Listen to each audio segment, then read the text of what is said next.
सोमवार का दिन भगवान शंकर को समर्पित होता है। आज के दिन भक्त भोलेनाथ को प्रसन्न करने के लिए उनकी विशेष पूजा अर्चना करते हैं। तो कुछ लोग आज के दिन उपवास रखते हैं ताकि वे भगवान शिव की विशेष कृपा प्राप्त कर सकें। बाबा भोलेनाथ के आशीर्वाद के लिए अगर आप भी सोमवार का व्रत रख रहे हैं तो शिव व्रत कथा जरूर पढ़ें या सुनें, क्योंकि बिना व्रत कथा के उपवास पूरा नहीं माना जाता है। अब जानिए सोमवार व्रत की विधि। नारद पुराण के अनुसार सोमवार व्रत में व्यक्ति को ब्रह्म मुहूर्त में स्नान आदि से निवृत्त हो भगवान शिव जी को जल और बेलपत्र चढ़ाना चाहिए तथा शिव गौरी की पूजा करनी चाहिए। शिव पूजन के बाद सोमवार व्रत कथा सुननी चाहिए। इसके बाद केवल एक समय ही भोजन करना चाहिए। सोमवार व्रत 3 प्रकार का होता है: प्रति सोमवार व्रत, सौम्य प्रदोष व्रत और 16 सोमवार का व्रत। इन सभी व्रतों के लिए पूजा विधि एक ही होती है। अब जानिए सोमवार व्रत कथा के बारे में। एक समय की बात है, किसी नगर में एक साहूकार रहता था। उसके घर में धन धान्य की कोई कमी नहीं थी, लेकिन उसकी कोई संतान नहीं थी। इसी कारण वह बहुत दुखी रहता था। पुत्र प्राप्ति के लिए वह हर सोमवार व्रत रखता और पूरी श्रद्धा के साथ शिव मंदिर में जाकर भगवान शिव और पार्वती माता की पूजा किया करता था। उसकी भक्ति देखकर एक दिन माँ पार्वती प्रसन्न हो गई और भगवान शिव से उन्होंने साहूकार की मनोकामना पूर्ण करने का आग्रह किया। पार्वती जी की इच्छा सुनकर भगवान शिव ने कहा, हे पार्वती, इस संसार में हर प्राणी को उसके कर्मों का फल मिलता है और जिसके भाग्य में जो हो उसे भोगना ही पड़ता है। लेकिन माँ पार्वती ने साहूकार की भक्ति का मान रखने के लिए उसकी मनोकामना पूरी करने की इच्छा जताई। माता पार्वती के आग्रह पर शिवजी ने साहूकार को पुत्र प्राप्ति का वरदान तो दे दिया, लेकिन साथ ही यह भी कह दिया कि उसके बालक की आयु केवल 12 वर्ष की होगी। माता पार्वती और भगवान शिव की बातचीत को साहूकार सुन रहा था। उसने ना तो इस बात की खुशी की और ना ही दुख। वह पहले की भांति ही शिवजी की पूजा करता रहा। कुछ समय बाद साहूकार के घर एक पुत्र का जन्म हुआ। जब वह बालक 11 वर्ष का हुआ तो उसे पढ़ने के लिए काशी भेज दिया गया। साहूकार ने पुत्र के मामा को बुलाकर उसे बहुत सारा धन दिया और कहा कि तुम अपने भांजे को काशी पढ़ने के लिए ले जाओ और मार्ग में यज्ञ कराते जाना। जहाँ भी यज्ञ कराओ वहाँ ब्राह्मणों को भोजन कराते और उन्हें दक्षिणा देते हुए जाना। दोनों मामा भांजे इसी तरह यज्ञ कराते और ब्राह्मणों को दान दक्षिणा देते काशी की ओर चल पड़े। रात में एक नगर पड़ा जहाँ नगर के राजा की लड़की की शादी थी। जिस राजकुमार से उसका विवाह होना था वह एक आंख से काना था।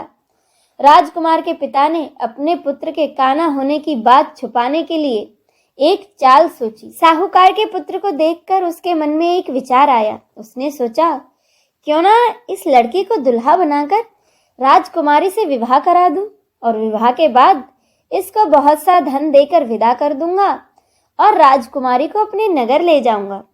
लड़के को दूल्हे के वस्त्र पहनाकर राजकुमारी से विवाह करा दिया गया। लेकिन साहूकार का पुत्र ईमानदार था। उसे यह बात न्याय संगत नहीं लगी। उसने अवसर पाकर राजकुमारी की चुन्नी के पल्ले पर लिखा कि तुम्हारा विवाह तो मेरे साथ हुआ है, लेकिन जिस राजकुमार के संग तुम्हें भेजा जाएगा वह एक आंख से काना है। मैं तो काशी पढ़ने जा रहा हूँ। जब राजकुमारी ने चुन्नी पर लिखी बातें पढ़ी तो उसने यह बातें अपने माता पिता को बताई। राजा ने अपनी पुत्री को विदा नहीं किया, जिससे कि बारात वापस चली गई। दूसरी ओर साहूकार का लड़का और उसका मामा काशी पहुंचे। वहां जाकर उन्होंने यज्ञ किया। जिस दिन लड़के की आयु 12 वर्ष की हुई, यज्ञ उसी दिन रखा गया। लड़के ने अपने मामा से कहा, मेरी तबीयत कुछ ठीक नहीं है। मामा ने कहा, तुम जाकर अंदर सो जाओ। शिवजी के वरदान के अनुसार उस बालक के प्राण कुछ समय बाद ही निकल गए। मृत भांजे को देखकर उसके मामा ने विलाप शुरू किया। संयोगवश उसी समय भगवान शिव और माँ पार्वती उधर से जा रहे थे। माँ पार्वती ने भगवान से कहा, स्वामी, मुझे इनके स्वर सहन नहीं हो पा रहा है। आप इस व्यक्ति के कष्ट को अवश्य दूर करें। जब शिवजी बालक के पास गए तो वह बोले, कि देवी यह साहूकार का ही बेटा है, जिसे कि मैंने 12 वर्ष की आयु का वरदान दिया। अब इसकी आयु पूरी हो चुकी है। लेकिन मातृ भाव से विभोर माता पार्वती ने कहा, हे महादेव, आप इस बालक को और आयु देने की कृपा करें, अन्यथा इसके वियोग में इसके माता पिता भी तड़प तड़प कर ही मर जाएंगे। माँ पार्वती के आग्रह पर भगवान शिव ने उस लड़के को जीवित होने का वरदान दिया। शिव जी की कृपा से वह लड़का जीवित हो गया। शिक्षा समाप्त करके लड़का अपने मामा के साथ नगर की ओर चल दिया। दोनों चलते हुए उसी नगर में पहुंचे जहां उसका विवाह हुआ था। उस नगर में भी उन्होंने यज्ञ का आयोजन किया। उस लड़के के ससुर ने उसे पहचान लिया और महल में ले जाकर उसकी खूब खातिरदारी की और अपनी बेटी को विदा किया। इधर साहूकार और उसकी पत्नी भूखे प्यासे रहकर बेटे की प्रतीक्षा कर रहे थे। उन्होंने प्रण रखा था कि यदि उन्हें अपने बेटे का सुसमाचार नहीं मिला तो वह भी प्राण त्याग देंगे। परंतु अपने बेटे के जीवित होने का समाचार पाकर वह बेहद प्रसन्न हुए। उसी रात भगवान शिव ने व्यापारी के स्वप्न में आकर कहा, हे श्रेष्ठी, मैंने तेरे सोमवार के व्रत करने और व्रत कथा सुनने से प्रसन्न होकर तेरे पुत्र को लंबी आयु प्रदान की है। इसी प्रकार जो कोई सोमवार व्रत करता या कथा सुनता और पढ़ता है, उसके सभी दुख दूर होते हैं और उसकी सभी मनोकामनाएं पूर्ण होती हैं। अब सुने श्री रुद्राष्टकम।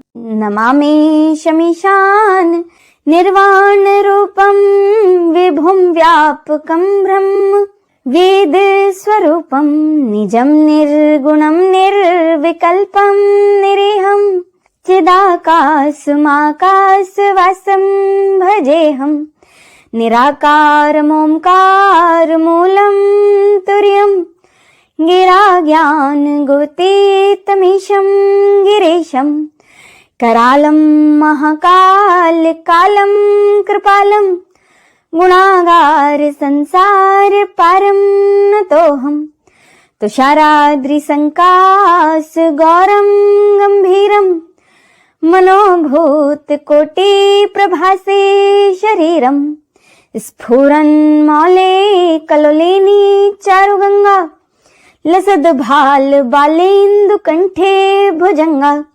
चलत्कुंडलम्भ्रो सुनेत्रं विशालं प्रसन्नाननं नीलकंठं दयालं मृगाधीश चर्मांबरं मुंडमालं प्रियं शंकरं सर्वनाथं भजामि प्रचंडं प्रकष्टं प्रगल्भं परेशं खंड अजंभानुकोटि प्रकाशं त्रयशूल निर्मूलनं शूलपाणिं भजेऽहं भवानीपतिं भाव्यगम्यं कलातीत कल्याण कल्पान्तकारी सदा सज्जनानन्ददाता पुरारी चिदानंद संदोह मोह पहारी प्रसीद प्रसीद प्रभु मन्मथारी न यावदुमानाथ पादारविंदम भजन्ते लोके परेवा नराणं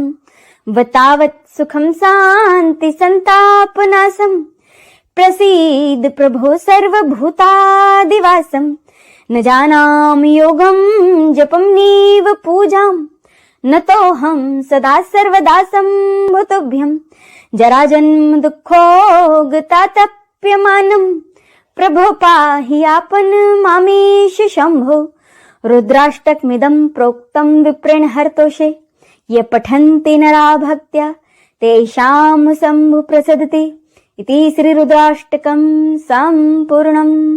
चलिए अब हम सब मिलकर शिव चालीसा का पाठ करें। जय गिरजापति दीन दयाला सदा करत संतन प्रतिपाला भाल चंद्रमा सोहत नीके कानन कुंडल नाग फनी के अंग गौर सिर गंग बहाए मुंड माल तन शार लगाए वस्त्र खाल वाघांबर सोए छवि को देखी नाग मुनि मन मोहे मैना मातु की हवेर दुलारी वाम अंग सोहत छवि न्यारी कर त्रिशूल सोहत छवि भारी करस सदा शत्रुन शयकारी नंदी गणेश सोहे तह कैसे सागर मध्य कमल हैं जैसे कार्तिक श्याम और गणराव या छवि को कही जात न काऊ देवन जब ही जाय पुकारा तब ही दुख प्रभु आप निवारा कियो उपद्रव तारक भारी देवन सम्मिलित तुम्ही ज्वाहारी, तुरत सड़ानन आप पठाई, लवनिमेश ममारी गिरायु। आप जलंधर असुर संहारा, सुयस तुम्हार विदित संसारा, त्रिपुरासुर सन दुमचाई, सबही कृपा करी लीन बचाई। किया तपही भागीरथ भारी, पूर्व प्रतिज्ञा तासु पुरारी। दानिन मह तुम सम कोई नाही, सेवक स्तुति करस सदाही। वेद माही महिमा तब गाई, अखत अनादि भेद नहीं पाई। प्रकटी उदधि मथनते ज्वाला, जरस सुरासुर भय विहाला। कीन दया ता करी सहाई, नीलकंठ तब नाम कहाई। पूजन रामचंद्र जब कीन्हा, जीत के लंक भीषण दीन्हा। सहस कमल में हो रहे धारी, कीन्ह परीक्षा तभी पुरारी। एक कमल प्रभु राखे उजोई, कमल नैन पूजन चह सोई। कठिन भक्ति देखी प्रभु शंकर, भय प्रसन्न दिए इच्छित वर। जय जय जय अनंत अविनाशी, करत कृपा सबके घटवासी। दुष्ट सकल नित मोहि सतावे, भ्रमत रहूं मोय चैन न आवे। त्राहि त्राहि मैं नाथ पुकारो, यही अवसर मोहि आन उबारो। ले त्रिशूल शत्रुन को मारो, संकट ते मोहि आन उबारो। मात पिता भ्राता सब होई, संकट में पूछत नहीं कोई। स्वामी एक है आस तुम्हारी, आय और मम संकट भारी। धन निर्धन को देश सदाही, जो कोई जांचे सो फल पाही। अस्तित्व विधि करो तुम्हारी, शंभु ना तब चूक हमारी। शंकर हो संकट के नाशन, विघ्न विनाशन मंगल कारण। योगी यति मुनि ध्यान लगावे, नारद सारद शीस नवावे। नमो नमो जय नमः शिवाय, सुर ब्रह्मादिक पार न पाए। जो यह पाठ करे मन लाई, तापर होते हैं शंभु सहाय। ऋणिया जो कोई हो अधिकारी, पाठ करे सो पावन हारी। पुत्र होन कर इच्छा कोई, निश्चय से प्रसाद ते होई। पंडित त्रयोदशी को लावे, ध्यान पूर्वक होम करावे। त्रयोदशी व्रत करे हमेशा, तन नहीं ताके रहे कलेसा। धूप दीप नैवेद्य चढ़ावे, शंकर सम्मुख पाठ सुनावे। जन जन के पाप नसावे, अंत धाम शिवपुर में पावे। कहत अयोध्या आस तुम्हारी, जानी सकल दुख हरू हमारे। नित्य नेम कर पाठ करो 40, तुम मेरी मनोकामना पूर्ण करो जगदीश। इति श्री शिव चालीसा संपूर्णम। आइए हम सब मिलकर भगवान शिव की आरती करें। ओम जय शिव ओमकारा, प्रभु हरि शिव ओमकारा। ब्रह्मा विष्णु सदा शिव, ब्रह्मा विष्णु सदा शिव। अर्धांगी धारा, ओम जय शिव ओमकारा। एकानन चतुरानन पंचानन राजे, शिव पंचानन राजे। हंसासन गरुड़ासन, हंसासन गरुड़ासन। वृषवाहन साजे, ओम जय शिव ओमकारा। दो भुज चार चतुर्भुज, 10 भुज ते सोहे। शिव 10 भुज ते सोहे। तीन रूप निरखता, तीन रूप निरखता। त्रिभुवन जन मोहे, ओम जय शिव ओमकारा। अक्षमाला वनमाला, मुंडमाला धारी। शिव मुंडमाला धारी। चंदन मृगमद चंदा, चंदन मृगमद चंदा। भाले शशिधारी, ओम जय शिव ओमकारा। श्वेतांबर पीतांबर वाघांबर अंगे, शिव वाघांबर अंगे। सनकादिक ब्रह्मादिक, सनकादिक ब्रह्मादिक। भूतादिक संगे, ओम जय शिव ओमकारा। करके मध्य कमंडल, चक्र त्रिशूल धरता। शिव चक्र त्रिशूल धरता। जग करता दुख हरता, जग करता दुख हरता। जग पालन करता, ओम जय शिव ओमकारा। ब्रह्मा विष्णु सदा शिव, जानत अविवेका। शिव जानत अविवेका। प्रणवाक्षर के मध्य, प्रणवाक्षर के मध्य। ये तीनों एका, ओम जय शिव ओमकारा। त्रिगुण स्वामी जी की आरती, जो कोई नर गावे। शिव जो कोई नर गावे। कहत शिवानंद स्वामी, कहत शिवानंद स्वामी। सुख संपत्ति पावे, ओम जय शिव ओमकारा। ओम जय शिव ओमकारा। प्रभु हरि शिव ओमकारा। ब्रह्म विष्णु सदा शिव, ब्रह्म विष्णु सदा शिव। अर्धांगी धारा, ओम जय शिव ओंकारा, ओम जय शिव ओंकारा। जय शिव शंभू।